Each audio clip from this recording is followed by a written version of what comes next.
토요일날 성경 공부 오신 여러분들을 주님의 이름으로 환영하고 축복합니다. 잠시 기도하고 오늘 성경 공부를 시작하도록 하겠습니다. 사랑이 많으시고 자비로우신 하나님 아버지의 은혜를 감사합니다. 토요 성경 공부를 통해서 우리가 아버지 하나님 좀 더 연구해야 될, 또 우리가 이해해야 될 내용들을 함께 나누고 듣게 하여 주심으로 인해서 저희들로 하여금 성경을 향한, 하나님을 향한 지식에 더 깊어져 가게 하시고 또 확장되게 하신 하나님께 감사를 드립니다. 오늘은 흔히 말하는 이 7년이라는 시간이 환난기라고 단서를 붙여서 그 환난을 우리가 어떻게 극복해야 하는가에 대해서 사람들이 관심을 가지고 있는데, 아버지 하나님, 성경 모든 곳에서는 이스라엘 백성들이 하나님 앞에 환난을 당했던 그 시기가 하나님 앞에 회복되고 정화되고 거룩해지는 시간이었다고 이야기를 하고 있어서, 아버지 하나님, 이 7년에 대한 이 인식들을 저희들이 좀 더 하나님 관점에서 새롭게 정립하고자 하나님 이 토요 성경 공부를 하고자 합니다. 찾아온 심령들에게 학자의 귀를 주시고 전하는 부족한 종에게도 하나님 함께하여 주셔서 듣는 자와 전하는 자가 다 하나님 뜻 안에서 전하고 듣고 확증되어지는 복된 시간 되게 하옵소서. 예수 그리스도의 이름으로 기도드렸습니다. 아멘. 예, 반갑습니다. 토요일 날 이 시간 참 많이 기다려지시죠?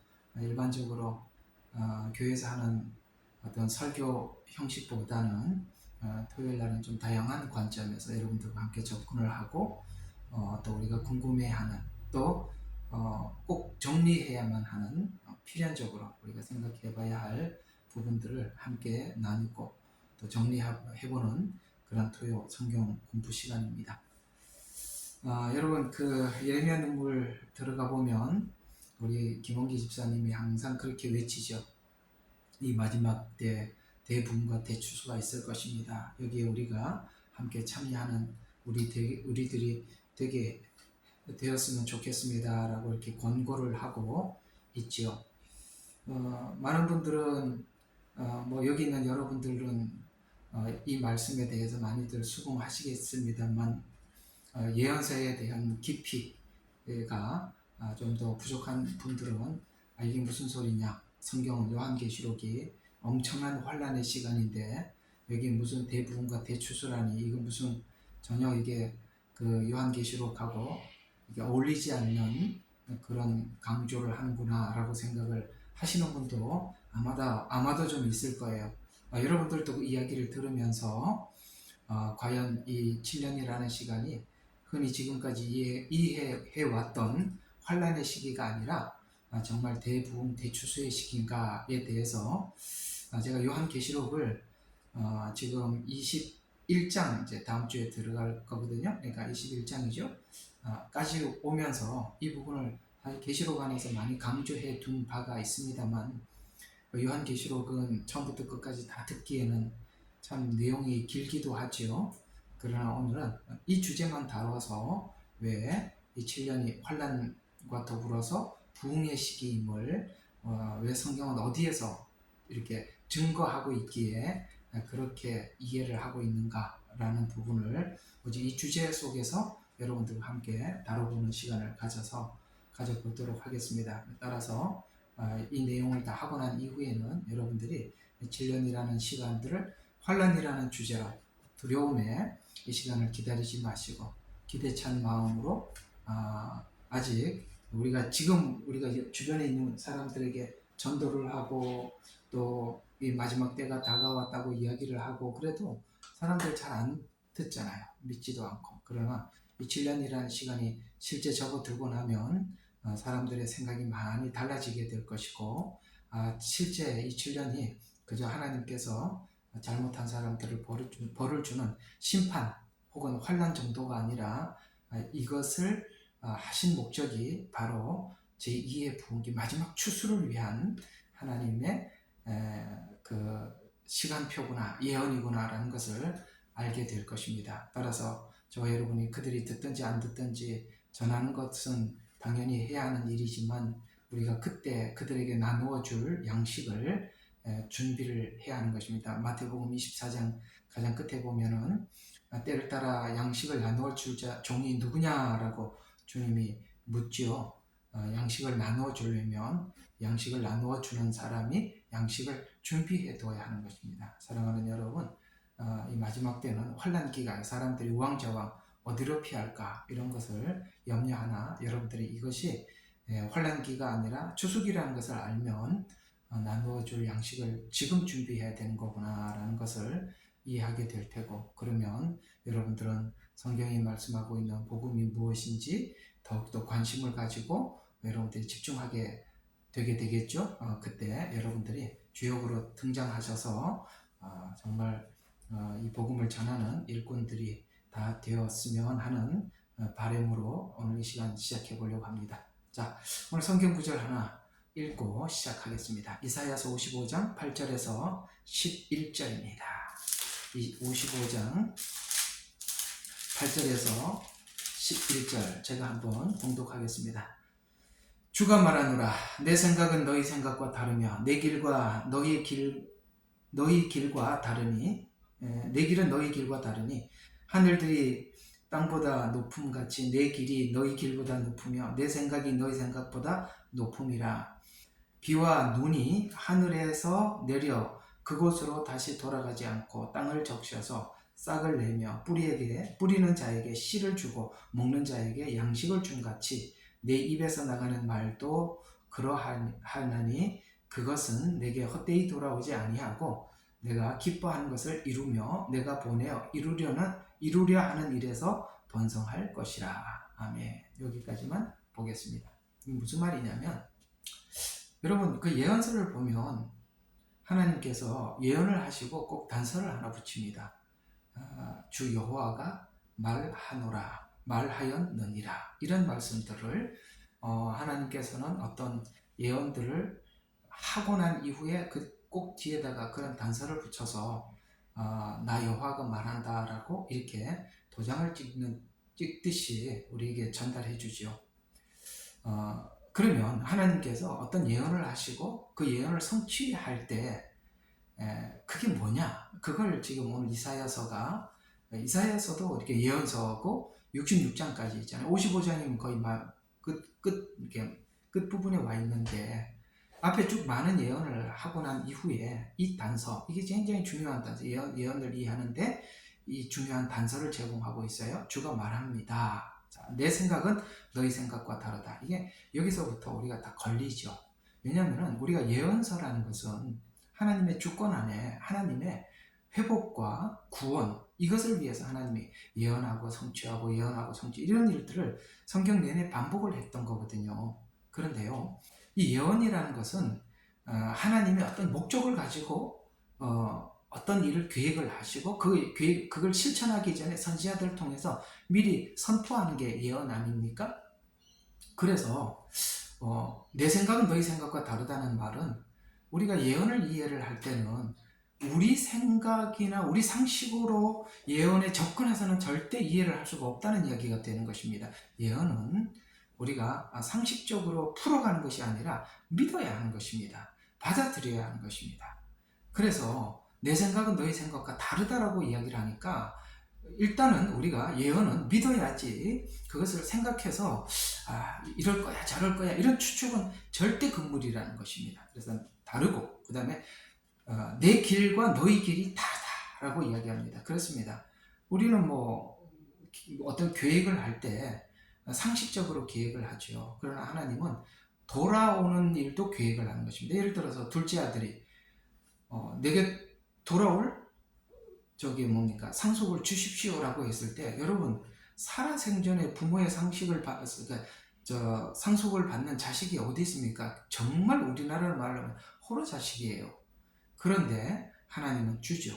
정말 다르지 않습니까? 우리는 줄 수가 없죠. 근데 아버지는 줍니다. 왜요? 하나님은 그 둘째 아들이 갔다 와야 되는 길을 아시기 때문에 준 겁니다. 그래서 내 길은 너희 길과 다르다라는 거, 우리는 똑바로 하는 것이 신앙을 지키는 거라고 생각하지만 하나님은 돌아오는 것도 하나님께서 계획한 일이라는 것이죠. 그래서 내 길과 너희 길이 다르답니다.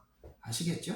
이런 틀에 박힌 사고를 깨야만이 예언을 받아들일 수가 있어요. 그래서 내 길과 너희 다르다. 그 다음에 하늘들이 땅보다 높은 것 같이 내 길이 너희보다 길보다 높으며 라고 얘기했습니다. 그렇죠? 우리는 땅, 보는 거. 한 걸음 가면 한 걸음밖에 못 가는 거고, 두 걸음 가면 두 걸음밖에 못 가는 거잖아요. 우리는 땅에 살고 있기 때문에 작용과 반작용 법칙에 이렇게 어떤 틀 안에서 그 한 만큼 결과 이런 거밖에 낼 수가 없습니다. 그런데 하나님은 좀 어떻습니까? 다르지요. 내 생각이 너희 하늘들이 땅보다 높은 것 같이 내 길이 너희 길보다 높고 내 생각이 너희 생각보다 높음이라. 우리가 어떻게 하나님의 생각의 수를 따라갈 수가 있겠습니까? 전혀 다릅니다. 어떻게 다른지를 재미있게 표현하고 있습니다. 자, 여러분, 우리 매일 바람이 불고 비가 오고 눈이 옵니다. 그래서 비와 눈이 하늘에서 내리죠. 우리는 그거 알고 있죠. 지금 뭐 어떤 곳은 눈이 내리고 어떤 곳은 비가 내리고, 그래서 비가 내리는데 우리는 이렇게 생각하거든요. 하늘에서 비가 내려서 그 다음에 조금 더 수증기가 올라갔다가 다시 또 비가 내리고, 이렇게 단순하게 생각하는데, 하나님은 비를 내릴 때, 예를 들어서 어떤 예언을 가지고 하나님께서 말씀을 하셨을 때, 어떤 계획을 발표했을 때 뭘 하려고 하느냐, 이렇게 설명하고 있어요. 비와 눈이 하늘에서 내려 그것으로 돌아가지 않고, 자, 비가 내려서 바로 수직으로 올라가는 게 아니라, 그게 비가 내려서 길을 타고 냇물을 따라서, 뭐 우리 옛날에 그 애들 부르는童謡 있잖아요. 냇물아 흘러 흘러 어디로 가니, 그 다음에 무슨 강으로 간다. 그래서 강물아 흘러 흘러 어디로 가니, 넓은 바다 보고 싶어 바다로 간다.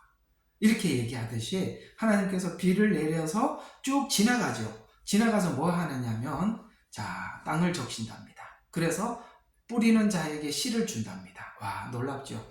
어떤 사람은 하나님께서 비를 주실 줄로 믿고 씨를 심었는데 어떻게 돼요? 그 씨를 심었는데 하나님이 비를 주셔서 그 씨가 나에게 먹을 양식도 주고 또 다시 씨도 준다, 이 말이죠. 이해가 가시죠? 너무 신비하잖아요. 우리는 그냥 왔다가 올라가는 게 아니라 쭉 지나가면서 많은 일들을 한답니다. 씨를 뿌리는 자에게 씨를 주고 또 먹는 자에게 양식을 주고, 이렇게 하는 것처럼 지나가면서 그를 쭉 지나가서 다시 올라가서 또 비가 이렇게 순환이 되듯이, 순환 기억하세요? 순환이 또 한 번 등장하니까요. 자, 내 입에서 나가는 말도, 그 이 말은 예언들이죠. 말도 그러하나니 그것은 내게 헛되이 돌아오지 않고 내가 기뻐하는 것을 이루며, 아시겠죠? 아까 쭉 물이 지나가면서 싹을 틔우고 우리에게 먹을 양식을 주고 또 다시 씨를 제공해 주는 것처럼, 그래서 기뻐하는 것을 이루며, 잘 들으세요. 이루기 위해서, 뭔가를 이루기 위해서 하나님께서 예언을 하신다는 거예요. 그래서 바벨론 포로 생활도 애굽의 생활도 다 하나님께서 뜻이 있어서 그런 일들을 쭉 진행해 갔다. 내가 보내어 이루려 하는 일에서 번성할 것이다.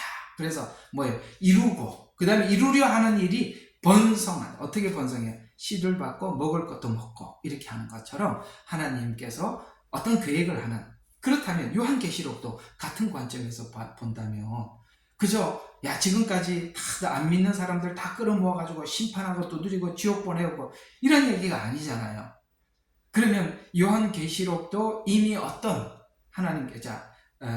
요한계시록도 하나님께서 기뻐하는 것을 이루기 위해서, 뭔가 번성하기 위해서 하나님 목적. 그래서 하나님께서는 이 지구가 완전히 하나님 앞에 천국과 지옥이 나누어지는 그 순간까지 천년 왕국조차도 하나님께서 어떤 기뻐하는 것을 이루는 것을 번성할 것입니다. 굉장히 중요한 얘기, 이사야 55장 8절에서 11절입니다. 기억해 두세요. 한번 나중에 다시 읽으면서 보면 이 말씀이 너무나도 은혜스러운 이야기가 될 것입니다. 또 하나 우리가 예언을 이해하는데 도움되는 성경 구절 많이 있지만 큰 두 가지만 하나 더, 전도서 3장 15절입니다.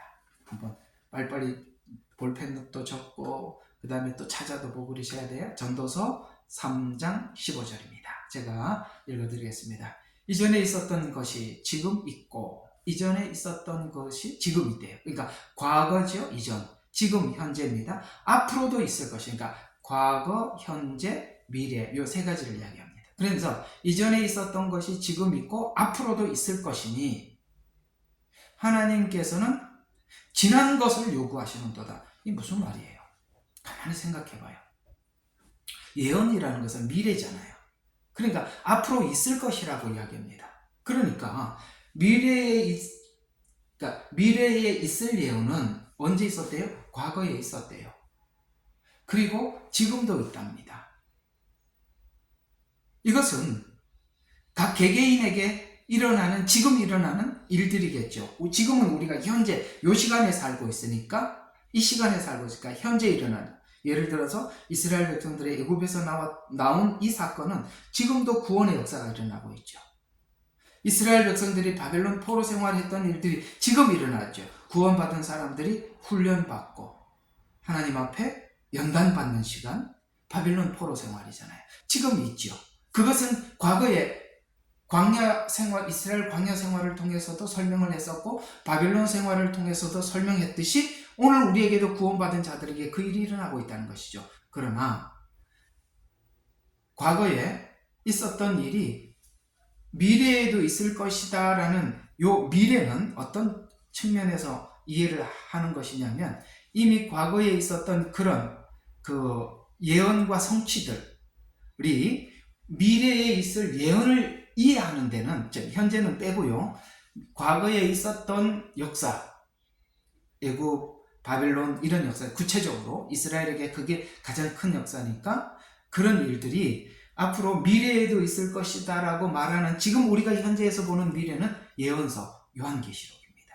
그런 일들이 요한계시록이 갑자기 등장한 예언이 아니라 이미 과거에 요한계시록의 성격은 이런 것이다 라고 과거에 하나님께서 하셨던 그 일들을 통해서 그대로 옮겨서 조명을 해서 요한계시록을 설명을 하더라 라는 뜻에서, 자, 전도서 3장 15절에 이전에 있었던 것이 지금 있고 앞으로도 있을 것이 이미 있었으니 과거에 하나님께서는 지난 것들을 요구한다. 지난 것들이 뭐죠? 바로 이스라엘 백성들이 왜 애굽에 있었는지, 왜 광야 생활을 했는지, 왜 가나안 포로 생활을 했는지 우리는 성경을 통해서 다 알잖아요. 그들에게 요구했던 것이 뭔지, 아직 해결되지 못한 우상 숭배 문제, 이런 문제들 때문에 바벨론 포로 생활을 했지 않습니까? 이런 일들이 하나님께서 우리에게도 요구하고 있고 미래의 요한계시록도 똑같은 차원에서 과거 이스라엘 백성들의 해결되지 못한 그 미해결됐던 것을 바벨론에서 해결해버리잖아요. 그런 것처럼 미래에 있을 요한계시록, 이 7년이라는 시간 안에서도 이스라엘 백성들이 바벨론에서 해결한 것처럼 이 7년이라는 짧고 굵게 이 문제를 해결하겠다. 아시겠습니까? 이 관점, 굉장히 중요한 관점이, 이 관점이 없으면 이 예언서는 아예 접근 자체가 안 되는 겁니다. 굉장히 중요한 성경 구절입니다. 아시겠죠? 접근 자체가 안 돼. 해봐야 아무 소용이 없어요. 근데 예언서는 답답한 게 뭐냐면은 예언서는 교훈도 별로 찾아낼 게 없다는 거예요. 교훈을 찾아낼 게 없다는 거예요. 다른 잠언서나 전도서나 시편이나 이런 것들은 교훈을 찾아낼 게 많아요. 그런데 예언서는 완전히 성격이 다르기 때문에 여기는 교훈도 찾을 것이고, 그러니까 예언서가 이런 이해 없이는 아예 그냥 안 보이는 거예요. 닫혀버리는 거예요. 닫혀버린다는 거. 자, 오늘 이사야서 55장 8절과 11절, 그 다음에 전도서 3장 15절을 통해서 예언이 무엇인지 간략하게 설명을 했습니다. 아마 이 내용도 오늘은 다 끝날 수 없을 것 같아요. 다음 주에 한 번 더 해야 될 것 같은데, 어쨌든 예언을 보는 눈을 좀 장착을 하고 왜 마지막 때가 부흥기인지를 설명을 해야 됩니다. 왜냐하면 성경을 해석하는 방식부터, 예언서를 해석하는 방식부터 먼저 접근을 해서 좀 풀어드리고 들어가야 될 것 같아요. 저하고 성경 공부를 하면 이런 서론부터 들어가야 합니다. 어쩔 수 없어요. 안 그러면은 그저 그냥 예언서가 그냥 막연해지니까 좀 예언서를 보는 눈을 좀 장착해 봅시다. 그러면 예언은 우리가 어떻게 해석하고 어떻게 봐야 할 것인가? 자, 이거 좀 한번 보도록 하겠습니다. 여러분, 성경은 우리가 이제 크게 세분화 나눌 수도 있지만 아마 여러분들이 이해하고 있는 범위 내에서 모세오경, 자, 맞죠? 제일 앞에 성경 앞쪽에는 모세오경. 물론 이 유대인들이 분류하는 방식하고 우리가 분류하는 방식은 좀 다릅니다. 그러나 이방인 우리가 이게 훨씬 더 우리에게는 편리하니까 이렇게 나눈 겁니다. 주제대로. 이거는 주제별로 나눈 거고 유대인들은 시대별로 나눈 거고 이게 좀 달라요. 시대별로 하면 지금처럼 배열이 이렇게 안 됩니다. 그러나 이거는 주제별로 나누다 보니까 우리가 제일 앞에 오경이 있고 그 다음에 오경이 지나면 여호수아서부터 사사기 이렇게 하고 좀 역사서가 들어가지요.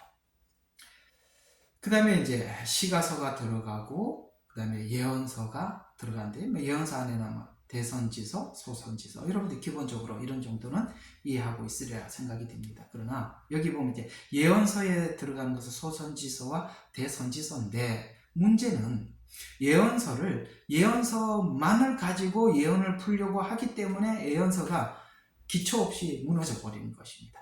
이해가 갑니까? 예언서는 예언서로 풀어야 되지만 예언서는 예언서만 안다고 예언서가 해석되는 건 아니니까요. 이게 중요한 관점입니다. 왜냐하면 사람들이 꼭 예언서를 풀 때는 자꾸 예언서와 연결을 해요. 맞아요. 예언은 예언과 연결이 되어 있는 건 맞아요. 신약 성경에도 보니까 예언하는 자는 예언하는 자의 통제를 받는다고 말한 것처럼 여러분 이 구약 성경에도 보면 이 선지자들이 예언한 이 내용들을 예를 들어서 대선지서 그러면 이사야서, 예레미야서, 다니엘서, 에스겔서 이런 것들이지 않습니까? 이런 것들이 이제 5권이 대선지서인데 이 대선지서가 예를 들어서 두로나 주변에 있는 뭐죠?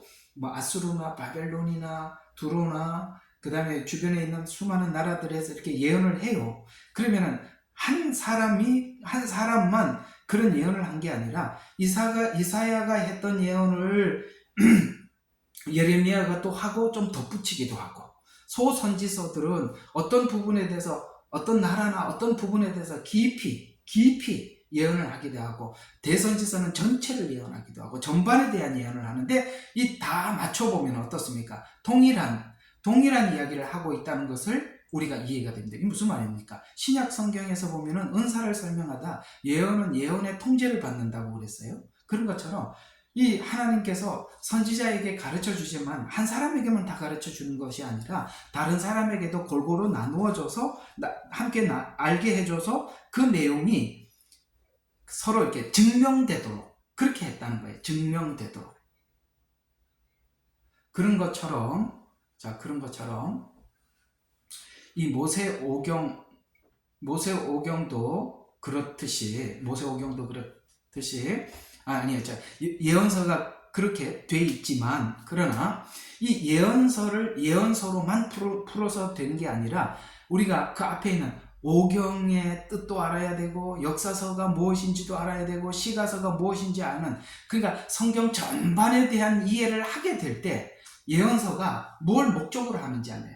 왜냐하면은 이 다른 성경들 모세오경이나 역사서나 시가서나 이런 성경이 무엇을 위해서 성경이 기록되어 있는지 모르면 예언은 그 기록된 하나님의 목적을 이루기 위해서 하나님이 뭔가를 일을 하는 것이 예언서인데 그 앞에 있는 이런 성경이 말하는 하나님이 목적하는 목적을 모르면 예언도 그 목적을 이루기 위해서 예언이 있을 뿐이니까 그 하나님의 목적을 알아야만이 예언이 어디를 향해서 목적지로가 어디로 가는지 알 수 있단 말이에요.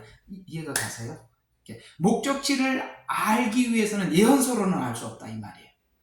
예언서를 알려면은 하나님께서 원래 목적했던 목적지를 알고 예언에 접근을 해야 하나님은 아까 그 이사야서 55장에 읽었던 이 말씀처럼 비가 내려서 그냥 이렇게 왔다 갔다 올라갔다 내려갔다 올라갔다 내려갔다 이런 게 아니라 내려서 흘러가죠. 흘러가서 땅을 적시고 그 다음에 곡식을 내고 먹을 식량도 내고 다시 씨앗을 또 줌으로써 우리가 계속 그 비 하나로, 내리는 비와 태양으로, 바람으로 우리가 모든 생활이 가능하도록 만든 것처럼 하나님도 예언을 하시고 또 예언을 이루는 목적은 우리의 영적으로 풍족하게 넉넉하게 우리를 세우기 위한 것이 예언의 목적이다. 이렇게 이해를 하시면 되겠습니다. 알아들으셨죠? 그래서 제가 하는 얘기는 간단해요. 예언서는 그러니까 예언서를 풀자. 그래서 예언서와 예언서만 연결을 해서 막 풀으려고 그러면은 안에 들어가서 도착 지점을 모르니까, 목적지를 모르니까 예언서 안에서 헤매다가 끝내 안 풀어지고 마는 것입니다. 자, 그런 차원에서 예언서를 이해하기 전에 먼저 아시겠어요? 예언서는 최후 마지막에 이해를 해야 되는 거예요. 어렵죠. 아시다시피 예언서가 쉽지 않잖아요. 예언서는 마지막에 이해를 해야 되고, 그거 하기 전에 뭐부터 해야 돼요? 오경부터. 여러분, 모세오경이 뭘 이야기하는 것입니다. 그럼 보시죠. 요즘 저와 여러분은 화요일날 성막을 공부하고, 이전에는 제사론을 공부했고, 이전에 절기도 했습니다. 근데 모세오경에 있는 뼈대들 아주 중요한 부분들만 여러분들과 함께 성경 공부를 하고 있는데, 들으면 들을수록 이 내용이 복음이라는 걸 여러분들 느끼잖아요. 그렇죠. 완벽한 복음입니다. 완벽한 예수님 이야기예요.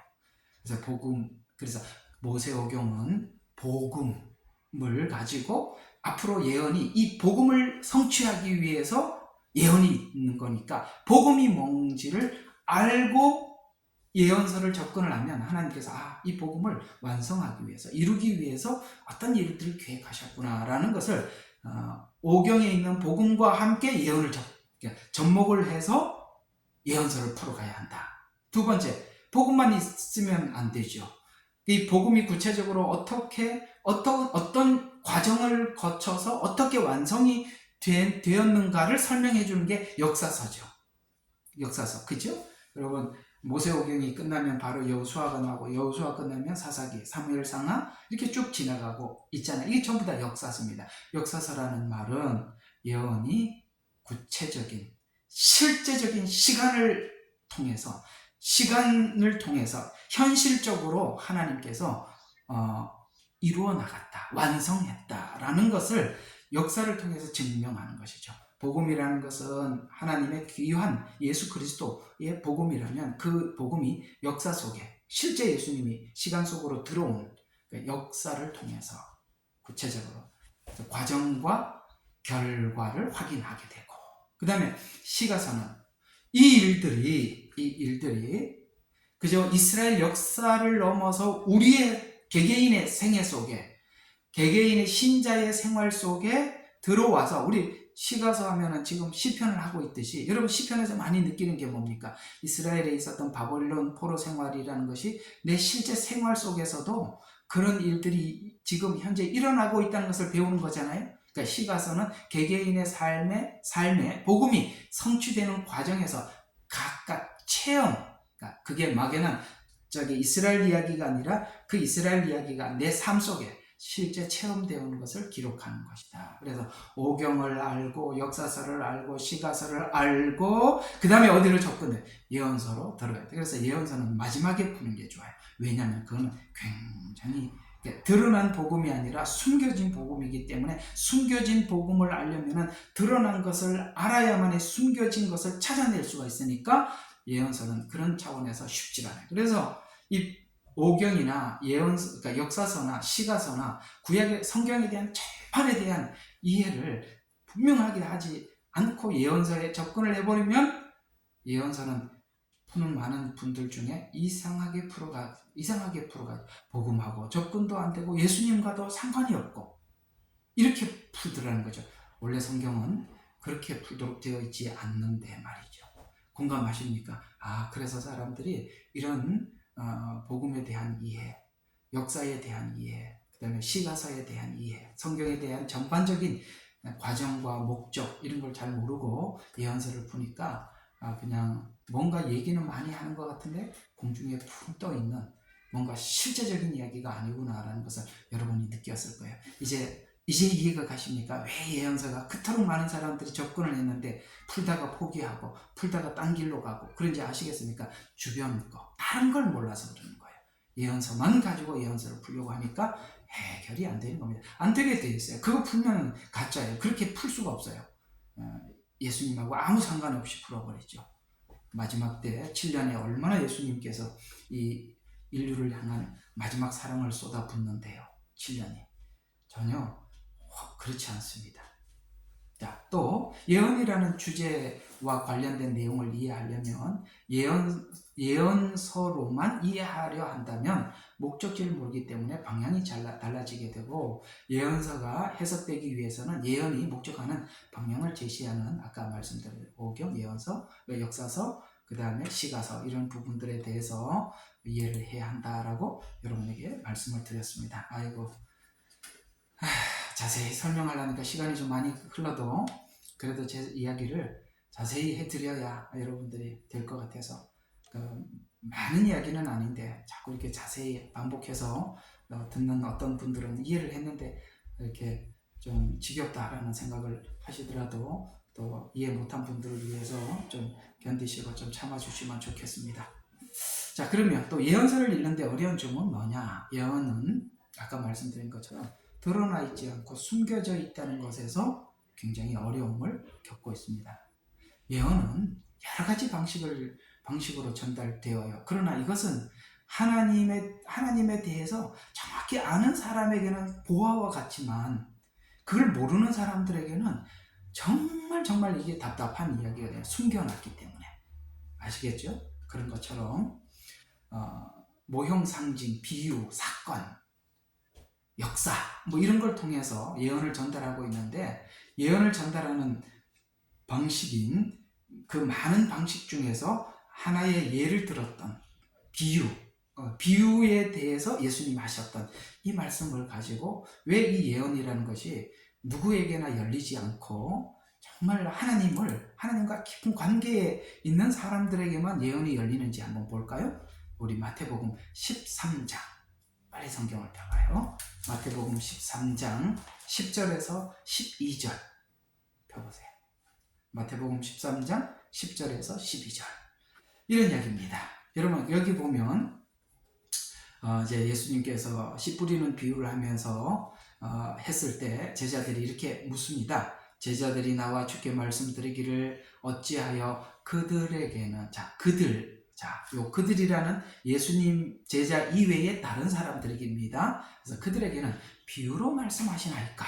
라고 하니 주께서 그들에게 대답하여 말씀하시기를 이는 천국의 신비, 비밀을 너희에게는 알도록 허락해야 돼. 여기서 말하는 아까 그들과 너희는 누굽니까? 그들은 제자들 이외에, 그러니까 제자들 이외의 사람들을 이야기하고 있고, 아시겠어요? 그 다음에 너희는 누굽니까? 너희는 제자들을 이야기하는 거거든요. 그래서 천국의 신비를 너희에게는 알도록 허락하였으나 그들에게는 허락되지 아니하였기 때문이라. 아시겠습니까? 이상하죠? 이 예언이라는 것은 하나님이 사랑하는 사람들에게는 열어주지만 하나님과 이게 사랑의 관계가 형성이 되지 않고 뭔가 예수님의 말씀의 꼬투리를 잡아서 골탕을 먹이고 뭔가를 해코지 하려고 하는 사람들에게는 허락되지 않았대요. 그래서 허락되지 아니하였기 때문이라 라고 하면서 누구든지 가진 사람은 더 받게 돼요. 무슨 말입니까? 우리가 하나님의 말씀을 알아요. 그 말씀을 아는데 예언은 그 말씀을 어떻게 구체적으로 완성해 나갈지를 설명하는 게 예언이잖아요. 그러니까 우리가 이미 가지고 있던 말씀을 예언을 덧붙이고 나오면은 뭐가 확신이 생기는데, 어떤 확신이 생기냐면 하나님께서 우리를 구원하시려고 하는 이 구원을 이런 방식으로 구원할 것이다 라는 것까지 알기 때문에 이 복음이 더 뭐가 됩니까? 풍성해지고 확신이 되죠. 그래서 이 말이에요. 누구든지 가진 사람은 더 받게 되고 더 풍성하게 가질 것이나 누구든지 갖지 못한 사람은 가진 것마저 빼앗기리라. 무슨 말입니까? 성경을 모르는 사람은 빼앗긴다 이런 말이 아니라 아까 방해하려고 하는 사람들은 이미 알고 있던 말씀도 무슨 말인지 몰라서 헷갈려서 그냥 빼앗겨버린다라는 것입니다. 이 말은 이런 이야기입니까? 허락된 자들은 누굽니까? 하나님 앞에 진정성을 가지고 진실한 마음으로 하나님을 믿으려고 하는 사람들에게는 하나님의 말씀이 예언과 더불어서 확정될 것이고, 그렇지 않는 사람들, 아까 이사야서 55장 말씀대로 한다면 자기 생각대로, 자기 이성대로 성경을 해석해 보려고 하는 그런 사람들에게는 도리어 그 있는 말씀조차도 더 꼬여서 더 어렵게 될 것이다. 이런 이야기가 바로 예언과 동일한 성격을 가진 비유를 설명을 할 때 예수님께서 하셨던 말씀이죠. 또 하나의 말씀, 또 이 성경은 하나님의 영으로 준 말씀이죠. 하나님의 영으로 준 말씀이기 때문에 영으로만 해석이 되지, 인간의 이성으로 예언을 접근을 하면 어떻게 하면 멸망해 간다고 이렇게 얘기할 정도로 엄중하게 예언을 접근하는 방식을 하나님께서 우리에게 경계해 주셨어요. 베드로후서 3장 16절 말씀입니다. 다시 베드로후서 3장 16절입니다. 여기 보면 그 가운데는 깨닫기 어려운 것이 더러 있어 무식한 자들과, 이 무식이라는 말은 성경의 목적과 방향을 모르는 사람들 이야기하는 것입니다. 그들은 하나님이 뭘 하려고 하는지 모르고 무식한 사람들이라고 이야기해요. 성경을 많이 외운다고 아는 게 아니라 하나님의 마음을 모르면 성경이 열리지 않아요. 편지라는 게 그렇잖아요. 편지가 어때요? 성경은 하나님 우리에게 준 편지잖아요. 편지는 보낸 사람이 나를 어떻게 생각하고 보낸 분이 나에게 어떤 존재인지 알아야만이 그 성경, 이 편지 내용이 이해가 되는 것이지, 지나가다 남의 편지 주소를 읽는다고 어떻게 그 편지 내용을 이해하겠습니까? 남의 편지 모르는 거예요. 그 안에 그 두 사람 사이의 관계가 어떤지 모르는데 제3자가 전혀 모르는 사람이 그 편지를 어떻게 풀겠습니까? 그런 것처럼 하나님의 마음을 모르면, 다른 말로 성경의 목적과 방향을 모르면 그거는 스스로 멸망해 간다라고 이야기하고 있는 것입니다. 또 견고하지 못한 자들, 그러니까 이성적으로 이해하려고 하는 사람들은 다른 성경처럼 억지로 풀다가, 여러분, 그래서 성경을 풀다가 안 풀리면 내버려 두세요.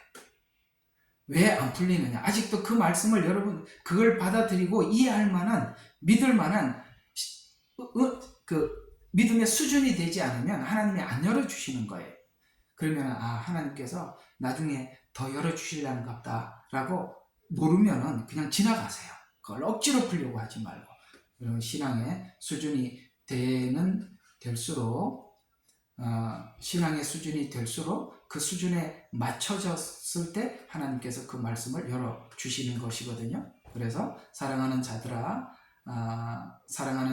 그리고 우리 보고 부탁하는 게 그겁니다. 너희가 이런 것을 미리 알았으니 악한 자들의 미혹에 이끌려 자신의 견고한 입장에서 떨어지지 않도록 주의하라라고 이렇게 말씀하고 있습니다. 자, 그럼 정리하면 이런 얘기가 되는 것입니다. 일정한 시간이 지나면 예언에 대해서 이제 우리가 신앙에 자라면 관심을 갖게 되죠. 많은 사람들이 예언서를 해석하기 위해서 도전을 합니다. 예언서에는 상징, 모형적 기법을 사용하고 있어서 하나님의 목적과 방향을 정확히 모르면 해석하기가 어렵습니다. 상징과 모형은 전체에 대한 이해가 없으면 이게 너무나도 미로 같은 것이어서 우리가 다른 방향으로 성경을 해석을 지향하게 되기도 합니다. 그래서 상징과 모형이 어느 정도 해석이 되었더라도 성경 전체의 방향과 목적지를 알지 못하고 해석하기 시작하면 전혀 다른 목적지에 도달하게 됩니다. 그런 의미에서 보면 많은 분들이 예언을 해석하기 위해서 도전을 하고 애를 써와 봤지만 뭔가 중간에 어색하고 분명한 답을 제시하지 못하고 우리로 하여금 더 복잡하게 만드는 이유는 아까 말씀드린 것처럼 이런 역사서나 그 다음에 복음이나 이런 시가서나 이런 성경에 대한 전체 성경이 가려고 하는 그 방향을 정확히 꿰뚫지 못해서 나타나는 그런 문제들이다라고 여러분들이 이해하시면 되겠습니다. 아마 제 말이 하자가 없을 것입니다.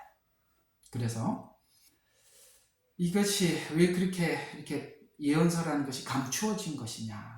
뭐 이제 성막을 여러분들과 함께 하고 있으니까 성막에 보면 그 성소와 지성소 사이에 여기 널판들이 이렇게 쭉 있어요.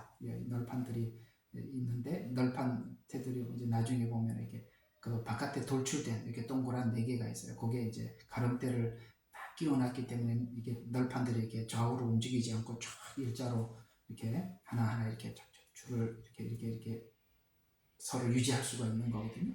근데 이제 보이지 않게 이게 뭡니까? 이 가름대 중간에 우리로 말하면 지금 현대로 말하면 드릴을 뚫어서 이렇게 하나 보이지 않게 가름대가 하나 싹 지나가는 게 있어요. 그게 예언서입니다.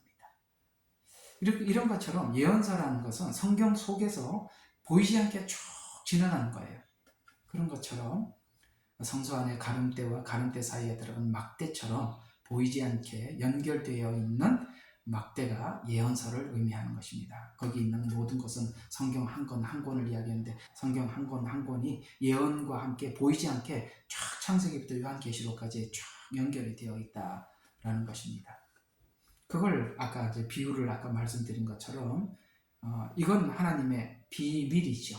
비밀이기 때문에 방해하려는 사람들에게 하나님께서 그 방해하지 못하도록 하나님께서 막아두는 안전장치일 뿐만 아니라 또 하나님이 사랑하는 자들에게 하나님께 그 깊고 깊은 비밀을 열어주기 위한, 그래서 우리가 예언서를 하면 할수록 이 복음에 대한 확신이 생기게 되고 하나님께서 하시는 마지막 요한계시록에 있는 두려움이 사라져요. 그러니까 예언서를 정확하게 이해를 하면 두려움이 없어집니다. 결과를 알고 가니까 마음에 확신이 생기고 지금 우리가 뭘 준비를 해야 되는지 거기에 우리가 더 올인하게 되죠. 지금 보면 정말 말씀을 준비해야 되는 때구나 라는 것을 이해하게 되는데, 예언서가 복음이 말하는 방향을 모르면 예언서가 환난이라고 이해를 하게 돼서 마음에 두려움이 생기게 되는 것입니다. 그래서 기대감을 가지고 7년을 기다리는 사람과 환난이라는 것을 이해로 7년을 기다리는 사람은 7년을 바라보는 시각 자체가 전혀 다른 것입니다. 그래서 우리 집사님이 늘 앞에서 마지막 대붕 대추수 이 이야기를 여러분들이 충분히 소화하게 될 때 정말 이 시간이 참 우리들의 시간이 되는 거구나 라는 것을 알게 될 것입니다. 또 예언서 중에서 가장 중요한 예언은 요한계시록입니다. 사실입니다. 왜냐하면 앞에 있는 예언들은 다 성취된 거고 한 이스라엘이라는 한 나라 안에서만 그 나라와 그 주변에 있는 주변국에 대해서 하나님이 말씀하신 것이지만 요한계시록은 이 이스라엘과 이스라엘 주변이 아니라 전 세계적이라는 차원에서 이 요한계시록은 너무나도 큰 예언이죠. 그러나 이 마지막 때 이 예언은 지난날 과거에 있었던 이스라엘에게 있었던 이미 성취되었던 예언들 말이죠. 그걸 이해로 요한계시록을 들여다보라고 전에 있었던 일이 이후에도 있겠고, 아까 이제 전도서에서 말씀을 드렸지 않습니까? 그런 것처럼 예언서 중에서 가장 중요한 것은 아직 성취되지 않는 요한계시록입니다. 이것을 이해하기 위해서는 이미 성취된 예언인 구약 선지자들에 대한 이해를 먼저 충분히 해야 합니다. 그렇다면 구약에도 수많은 예언이 있고 성취가 있었어요. 앞에 사건을, 그러니까 구약에 있었던 사건, 예언의 성취를 기반으로 해서 계시록 해석을 앞에 있었던 구약의 선지서를 가지고 요한계시록 해석을 돕고 있다는 사실을 잊어서는 안 됩니다. 왜냐하면 그때 있었던 그 사건, 그 목적이 요한계시록에도 그 똑같은 목적을 가지고 7년이라는 시간이 우리에게 주어지니까요. 그래서 그때 바벨론 포로 생활의 목적이 뭔지를 알면 요한계시록의 목적도 우리가 이해하게 된다라는 뜻이 되는 것입니다.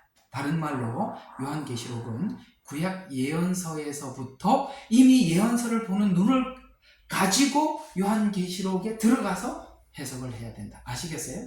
요한계시록은 계시록 한 권을 잡고 절대 들어가면 안 되고 이미 구약에 있었던 계시록 총 예언서가 17권입니다. 구약에 그렇게 많이 할애되어 있잖아요. 그 구약에 있는 예언서를 이해하는 법을 숙지하고 목적을 알고 방향을 알고 요한계시록에 그대로 들어가서 접목을 하면은 요한계시록은 놀랍게도 구약 성경이 70% 인용됐습니다. 70%. 아시겠죠? 굉장히 많죠. 70%가 인용이 됐으면 나머지 30%는 설명하는 데 불과하다는 거예요. 맞잖아요. 설명하는 데 불과하다는 거예요. 야, 그러면 구약 예언서를 모르면 아예 요한계시록은 접근 자체가 안 되는 거야. 다른 방향으로 이해할 수밖에 없구나. 그래서 우리가 요한계시록 풀겠다고 요한계시록만 얘기하는 분들이 계시는데 굉장히 위험한 겁니다.